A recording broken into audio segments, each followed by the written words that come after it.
Olá pessoal, hoje vamos fazer a instalação do Conectiva Linux 3.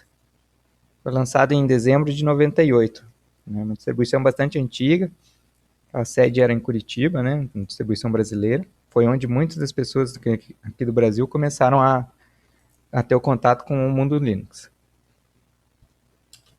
Então vamos aqui, pré-requisito, o que a gente vai utilizar? A gente vai utilizar o QEMU, uma versão maior do que o 3.0, o Virt Manager, que é a interface gráfica para virtualização, e o usuário também vai precisar de edição de texto com o VI ou com o Pico. E o Pico é semelhante ao Nano, né? Muitos de vocês utilizam o Nano para edição, o Pico é bem semelhante. Eu vou assumir que vocês já sabem aqui, que já está instalado e configurado, tanto o QEMU quanto o Virt Manager. E a gente vai começar a instalação a partir daqui. A imagem, vocês vão conseguir, tem uma postagem aqui no blog lá do Viva o Linux, onde vocês podem fazer o download. Foi a partir dessa imagem aqui que eu fiz a instalação.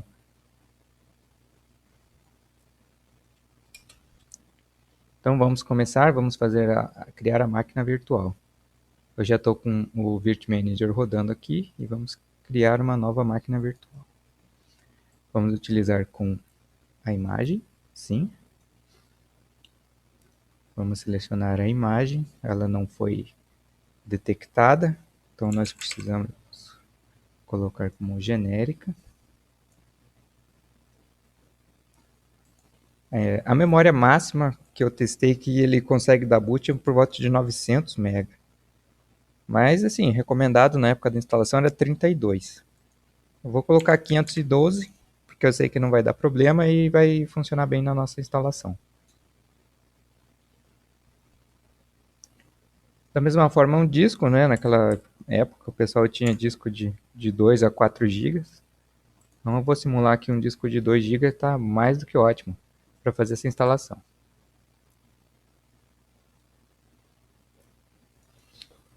O nome dela vai ser Conectiva. E, muito importante, precisamos personalizar antes da instalação para configurar todo o restante da máquina virtual. Tá certo, o tipo dela é BIOS, né, porque na época nem existia o EFI. A CPU, eu vou colocar aqui um Pentium 2, simular algo mais da época. Aplicar. A memória já configuramos, o disco padrão também, mantém interface padrão.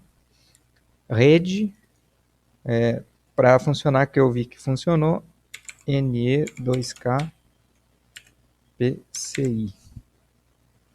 Ele não... Ops.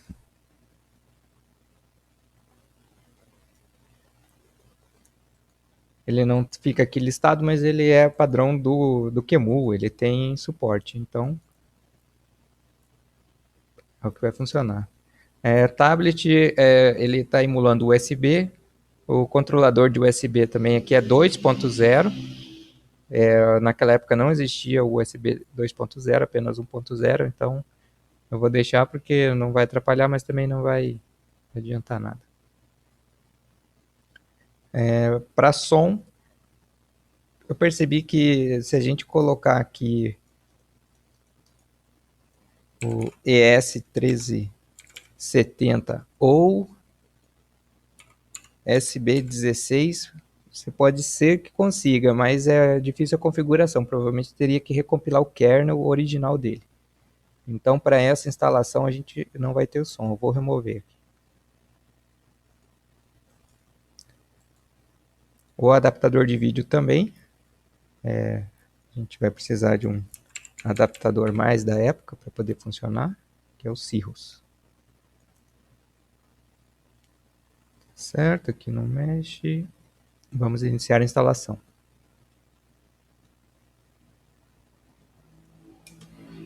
Começando agora nossa instalação. Vamos colocar aqui.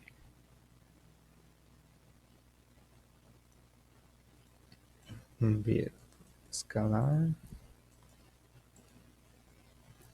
Então vamos fazer a instalação padrão, né? Vocês vão ver que é muita coisa parecida com os instaladores de hoje em dia, né? A gente segue um passo a passo. É muito importante você colocar o teclado corretamente, porque vai precisar usar. A gente vai fazer a instalação do CD-ROM. O CD-ROM já está lá instalado, configurado, né? E vamos instalar, né? Acabamos de criar a máquina. Tipo da instalação personalizada. Eu vou colocar personalizada porque a gente vai instalar todos os pacotes disponíveis no CD de instalação. A placa SCSI não temos. Particionamento dos discos. Bem, como vocês sabem, quem já sabia usar o F-Disk naquela época, vai continuar sabendo usar o F-Disk hoje, que é a ferramenta avançada, mas nós vamos utilizar aqui a interface gráfica para fazer, né? Para pegar mais como é que era a época, a facilidade da época. Ele está me dizendo que o disco está zerado, que não tem tabela de partição, porque nós vamos criar uma. Então vamos criar a tabela de partição. Para a instalação, eu vou seguir a recomendação do manual, criar uma partição de boot com mais de 16 MB, vou colocar 40 MB.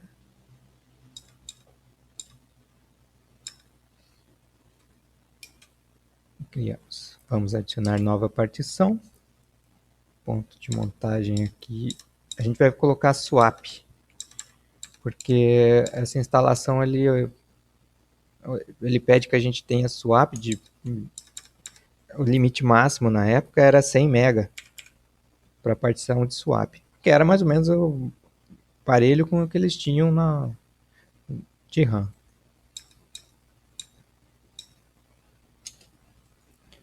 Criamos a nossa swap e vamos criar agora a partição raiz do sistema.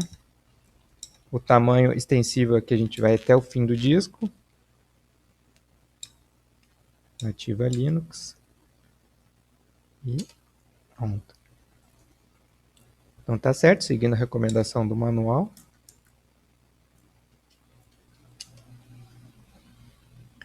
A tradicional pergunta para saber se você quer mesmo estar certo de destruir o seu disco, mas no caso aqui está tudo certo com o disco zerado em máquina virtual.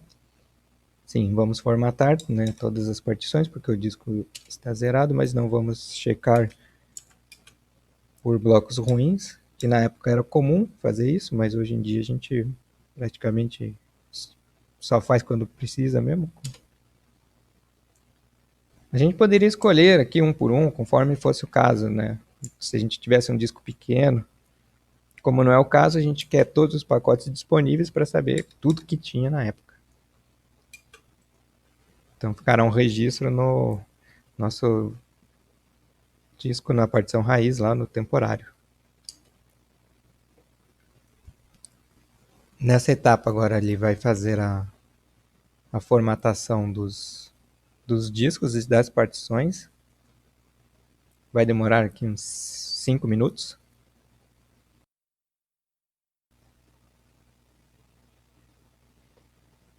Então começamos a instalação. Serão instalados todos os pacotes disponíveis, 579. O tempo estimado vai demorar meia hora, mais ou menos, pelo que eu já fiz de instalações anteriores. Pode ficar visualizando todos os pacotes que tem, ou deixar aí rodando, né? Tomar um cafezinho enquanto isso. Interessante que embora o disco seja bastante rápido hoje em dia, e a máquina virtual também, bastante poderoso processamento, ele não consegue ir rápido na cópia dos arquivos, porque naquela época todo o tráfego de informação tinha que passar pelo processador. E hoje em dia não, hoje em dia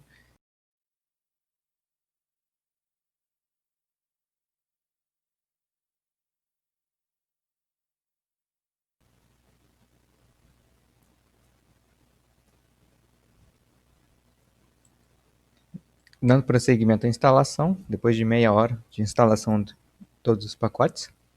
Vamos seguir aqui a parte de configuração do mouse, que é o mouse padrão. Quem tiver notebook é interessante colocar essa emulação de 3 botões, porque o botão do meio ele é bem funcional nessas versões antigas do Linux, porque ele funciona como copiar e colar. Agora entrou o Xconfigurator e já detectou a nossa placa de vídeo, que é a Cirrus Logic. E ele vai instalar o pacote específico SVGA, Super VGA, que era o que tinha suporte para essa placa. A gente vai entrar em personalizado, mas é o seguinte, que a instalação ela tem que ser customizada para conseguir dar para subir a interface gráfica nessa versão. Então vou colocar personalizado e vou deixar super simples aqui. Na verdade não importa muito. E nessa parte de detecção é muito importante que não utilize a detecção, porque senão vai travar a instalação. Então vamos não detectar. Podemos escolher 8 MB. Tem, na verdade, a configuração da máquina virtual é de 16 MB, mas isso aqui já é suficiente. E sem configuração. Aqui também, na verdade, a gente depois vai ter que passar por cima dessa configuração, mas eu vou deixar já a padrão aqui que a gente vai querer. Essa placa ela só vai ter suporte para 16 bits de cor, né? São 65 mil cores, mais ou menos, na resolução 1024-768 ou superior.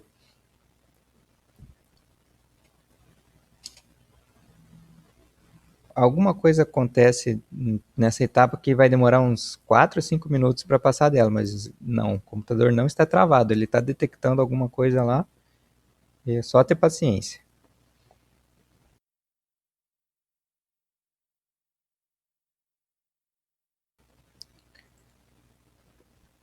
Voltou aqui nossa instalação. Rede local é a placa de rede, né? A gente pode fazer a configuração, já detectou a placa que a gente colocou na nossa instalação. E podemos colocar DHCP. Ele demora um pouquinho e também vai precisar de configurações adicionais depois, mas por enquanto é o suficiente. Para manter a configuração do horário, o relógio GMT, Brasil. Então, serviços que devem ser iniciados. Bem, alguns eles podem demorar bastante tempo para o computador iniciar, então a gente vai deixar só aquilo que precisa mesmo. O servidor de arquivos não.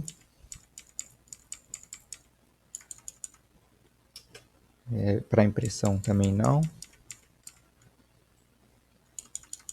NFS provavelmente vocês não vão usar, nem PCM CIA. Servidor de jogo também não.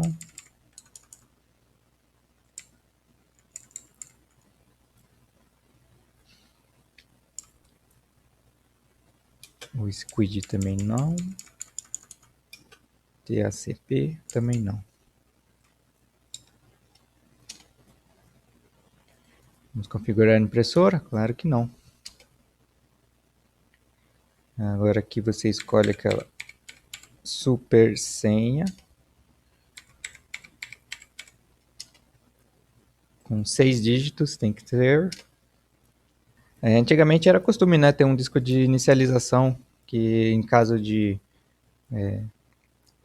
por exemplo, instalar outro sistema operacional, ele perdia o registro da MBR e aí você usava o disco de inicialização para poder, iniciar a sua instalação atual, né?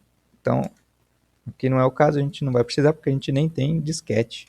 Esse aqui era aquele disquete de 1/4. E ele vai fazer a instalação do Lilo, que na época nem era o Groove ainda que usava. Era esse Lilo, ele é bem simples.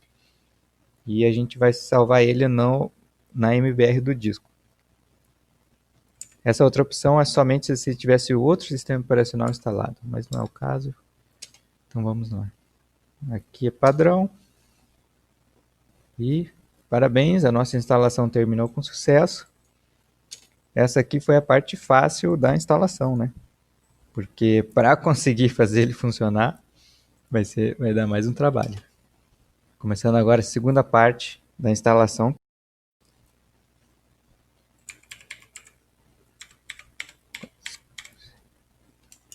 Opa, já descobriram a minha senha agora?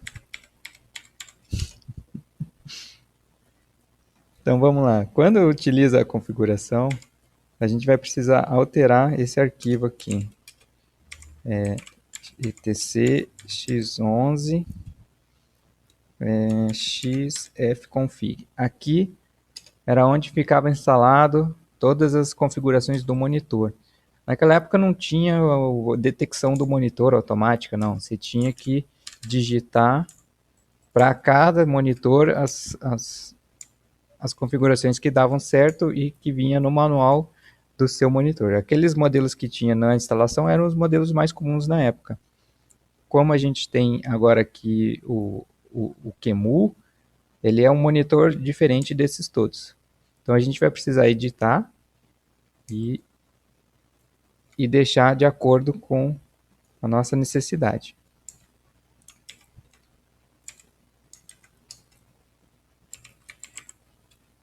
Para isso eu vou fechar a máquina e vou lançar a mão de um subterfúgio aqui para poder fazer mais rápido do que digitar todos aqueles valores do arquivo que a gente tem com as frequências do monitor do QEMU. Muito legal também que nessa época ele nem desligava o computador, ele só falava que você já pode ser desligado. Então a gente desliga.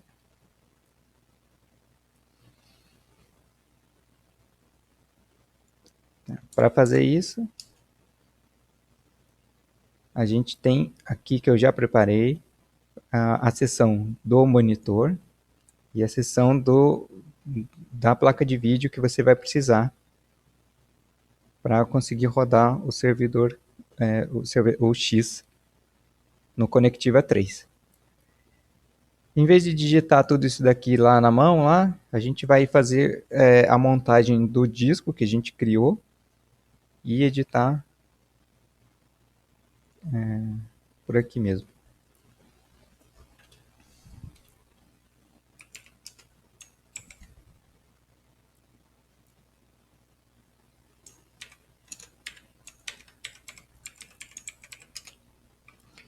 Também peguei uma colinha aqui.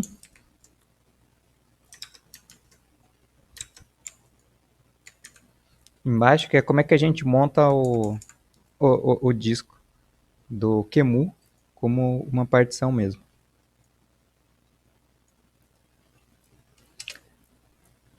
A gente carrega o módulo do kernel.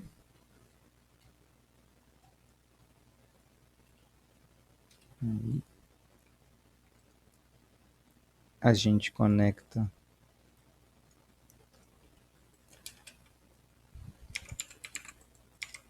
ali,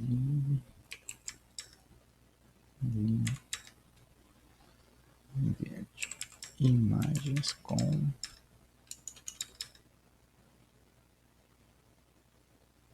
conectiva.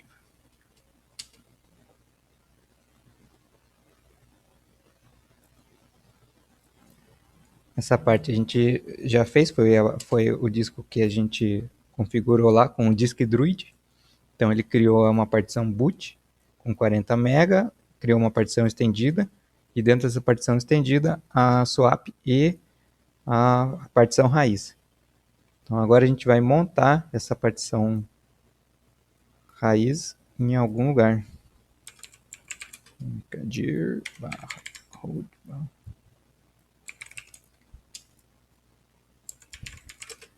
Vamos montar.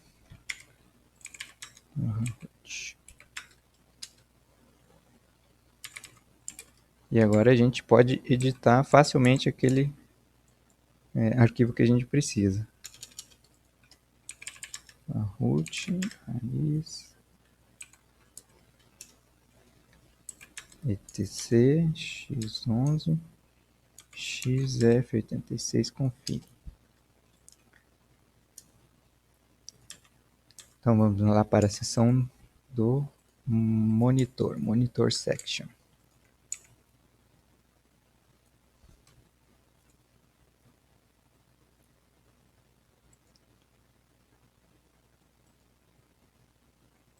Vocês podem ver que basicamente é a mesma coisa que tem lá, só que aqui já está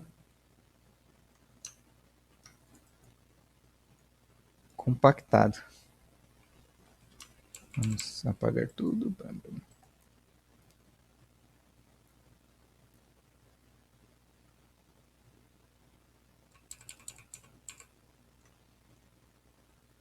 E colar. Tá.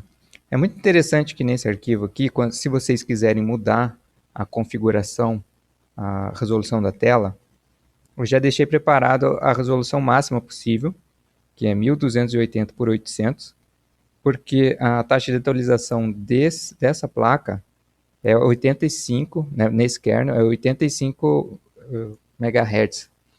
Então, configurações superiores a essa, o driver não roda. Se alguém quiser utilizar a resolução 1024 por 768, aí vai ter que abrir lá na máquina virtual, vir aqui e apagar a resolução da frente. Essa aqui é a resolução, vai ser a resolução de início do X. É verdade, não tinha como fazer isso daí facilmente. Você tinha que editar o arquivo toda vez que você quisesse mudar a resolução da tua tela. 1280 por 800. Para quem quiser saber a diferença de por que não funciona, é essa opção, Option No Bit BLT. Se ela estiver habilitada, né, se a gente não tiver essa opção, o computador trava. E a opção SW cursor é para aparecer o cursor do mouse, porque se a gente não tiver essa opção, ele não vai aparecer o cursor do mouse e você não vai conseguir utilizar a placa. Aqui tem outra coisa que, como é que a gente descobre todos esses valores do monitor, aqui do refresh rate, vertical e horizontal. Eu fiz isso daí através de pegar uma outra máquina virtual, né? Vamos abrir aqui ó, o Linux Mint, que já estava rodando, com o comando xrand r -verbose, ele vai mostrar todas as configurações possíveis do monitor que é configurado pelo QEMU e quais são todos esses valores que você precisa entrar lá. Para você ver, as resoluções mais altas têm taxa de atualização muito grande e ficam acima da que é possível aquele driver rodar. E esses valores que estão aqui embaixo, 800 por 600, são os valores que eu coloquei lá. Quando bater a configuração que ele está tentando rodar com a configuração disponível do QEMU, ele vai aceitar. É assim que funciona. Tá, então vamos salvar o arquivo, salvo, Ctrl X. Vamos desmontar agora.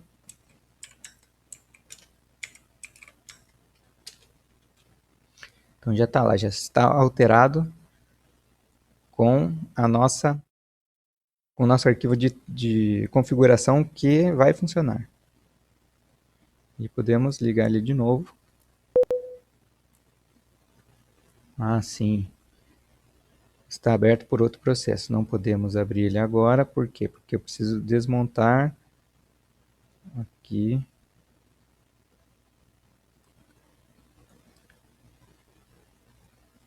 a malandragem que a gente fez.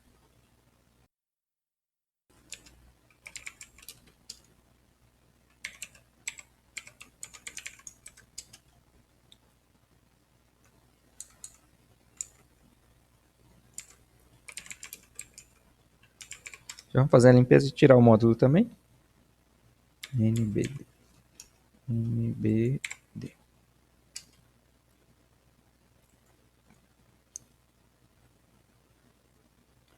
Ótimo. Isso aqui eu vou deixar na descrição, como vocês já puderam ver, para quem quiser editar aí a sua própria máquina virtual. Então agora vamos lá que vai dar tudo certo.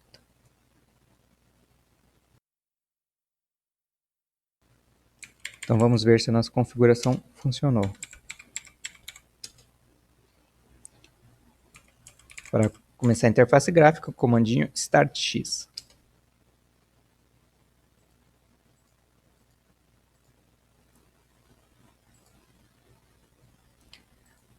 Ótimo, já temos nossa máquina rodando.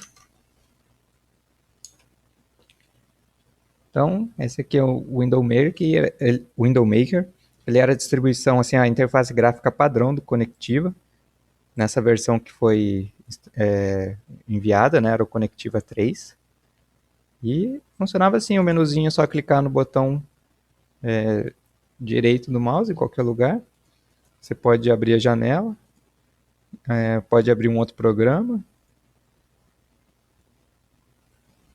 e para rodar entre as janelas é F11, e aí você muda o foco. F11 e muda o foco. Para sair. Sim. Agora que carregou a interface, a gente já viu como é que navega bem rapidamente pelo Window Maker. A gente vai fazer com que a inicialização do computador já seja em modo gráfico. Seguindo o manual dizia que a gente devia mudar o modo de inicialização. É o init system. Quando a gente utilizava naquela época, o init, os modos de inicialização basicamente era o 3, era modo texto, e o modo gráfico era modo 5. Então a gente vai fazer de conta que a gente vai mudar com esse comandinho tel-init 5. A gente vai fazer de conta que a gente está entrando na interface gráfica para ver se não dá problema. Porque se desse problema, daí você não conseguiria iniciar seu computador, né? Uma vez que ele ia iniciar, ia ficar como conhecido por vocês aí, a tela preta.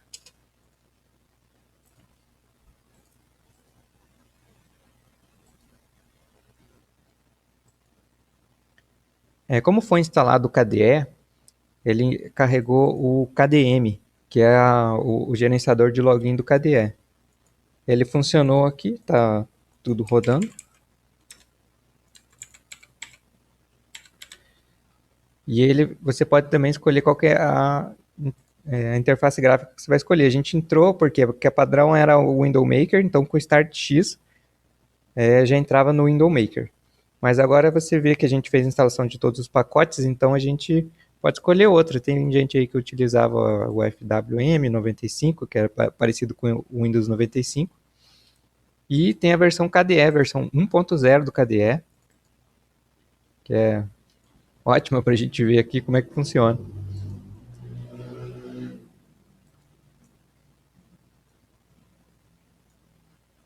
Primeira utilização do KDE, está criando todas as pastinhas.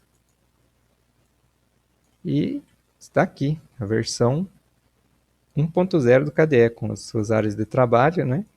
4 áreas de trabalho, menuzinho do KDE. Vocês vão perceber que esse menu, os aplicativos aqui que tem, eles não são os mesmos que tem no Window Maker. Né? Naquela época não tinha ainda uma normalização sobre a localização dos menus. Então era assim, cada um tinha de um jeito. Aí vocês podem fazer brincadeira já aqui, ver como é que é, tem joguinhos, tem várias coisas interessantes para quem quiser ver. Outra coisa é a rede, a gente pode configurar. A gente já fez a parte inicial da configuração.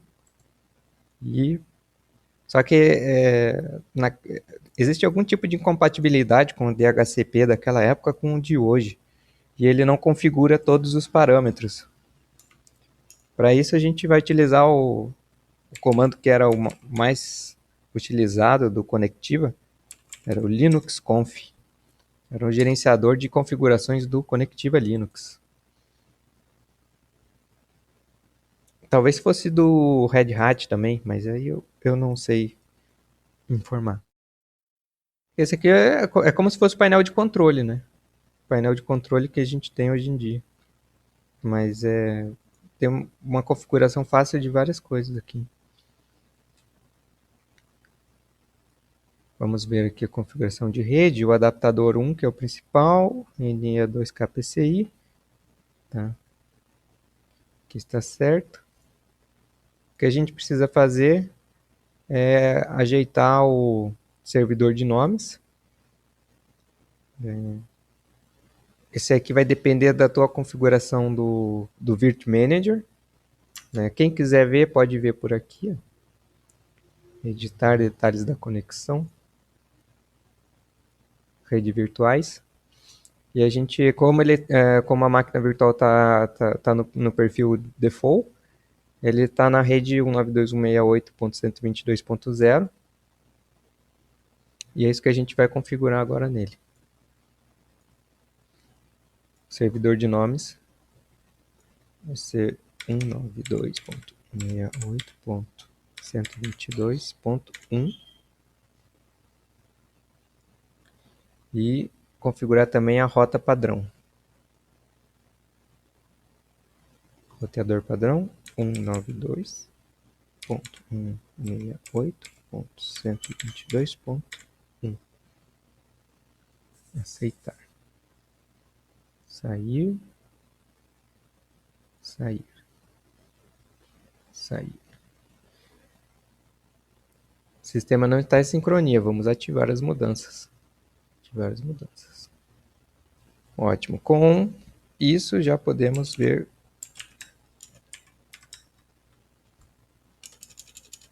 /sbin/ifconfig. Já podemos ver que já subiu a interface de rede. Então, se a gente der o nosso ping google.com, já está funcionando. Podemos agora acessar a internet com o Conectiva Linux 3.0, lançado em 1998. Ele vem com o Netscape instalado, mas o Netscape não está aqui nesse menuzinho do KDE. E a gente vai ter que iniciar ele pelo linha de comando. Então vamos lá. Foi criado aqui, não, então vamos lá. Licença de uso.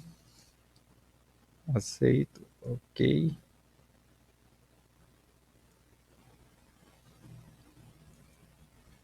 E podemos utilizar agora o google.com. Está funcionando, só que a gente tem um pequeno porém, né? Que nenhuma página hoje em dia que seja de protocolo seguro vai rodar nesse computador, porque o protocolo hoje é de uma criptografia que não era disponível naquela época. Então, se você procurar aqui por exemplo, GeoLinux, você poderia entrar, mas ele vai te dizer que não existe um algoritmo em comum para criptografia.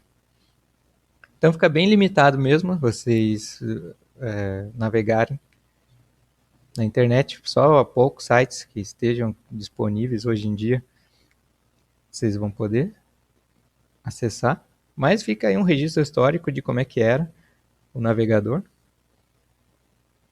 e como que ele funcionava. Bem, agora vocês podem navegar um pouquinho, verificar os jogos que eram disponíveis.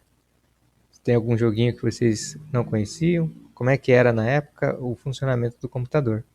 Ainda em tempo, pessoal, esqueci de mostrar para vocês como é que a gente muda para iniciar na interface gráfica. Eu vou iniciar novamente aqui a máquina virtual. Vocês vão ver, ela vai entrar no modo texto. E para fazer essa mudança tem que ser também no arquivo de configuração.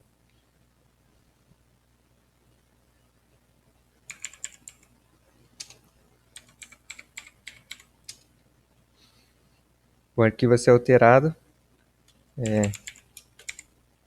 etc init tab. Era aqui que você configurava como é que seria a inicialização do seu sistema.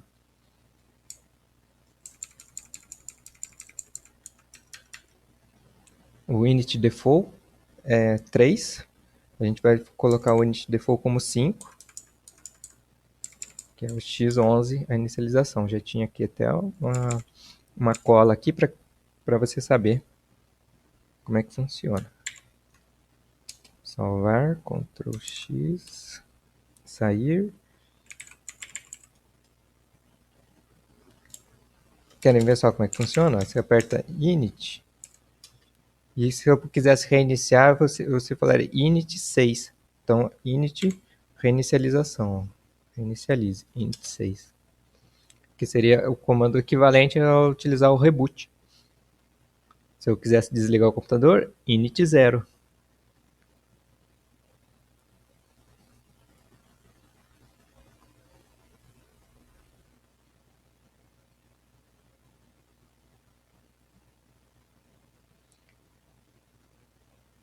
Vamos ver, foi reiniciada a máquina. E agora ele vai iniciar já no gerenciador de janelas lá, né? Nosso Login Manager. Em modo gráfico.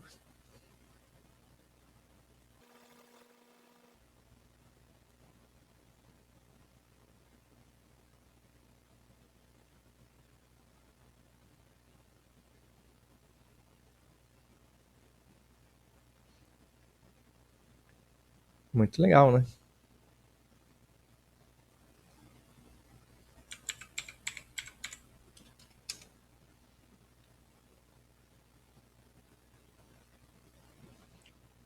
Eu vou salvar essa máquina virtual, né? Nesse estado que ela está. E em um próximo vídeo, se possível, a gente continua a brincadeira daqui. Então, muito obrigado, pessoal. Até mais.